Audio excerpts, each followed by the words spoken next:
How much do you think it costs a family to live comfortably here in the US? Because the numbers that just came out in a CNBC article are actually kind of mind-boggling. CNBC dropped this article today, and essentially what it does is it says how much they think a family of four should be making in whatever state they're in order to live comfortably. And where I live, Massachusetts came out on top in the wrong way. It is the most expensive. They estimate in order for a family to live comfortably here in the state of Massachusetts, it would cost $300,000 a year. I had sticker shock at that number, but I was not surprised to see Massachusetts topping the list because I live here and know how expensive it is. But honestly, it is mind-boggling to think that a family of four would have to make that much money in order to live comfortably here in the state of Massachusetts.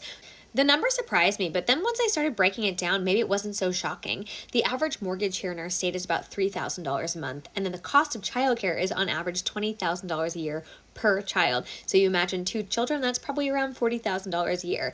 These costs add up, and they add up quickly, and these are just the average costs, right? But the problem here is that the average American salary and the average salary of a person in Massachusetts is nowhere near where it would need to be to live comfortably in this state. And that is what is crazy. We are expected to keep up with this inflation, with these rising, skyrocketing costs, but with the exact same salaries we had 5-10 years ago. It does not make sense. It is not sustainable. And this is why so many families also are choosing to opt out of even having kids or having one child because they can't afford an additional one. These numbers are for a family of four. I have a family of six currently. We have four kids and we pay about $60,000 a year in childcare costs. And people often will say, there is no way it makes sense for you to work and pay that amount in childcare.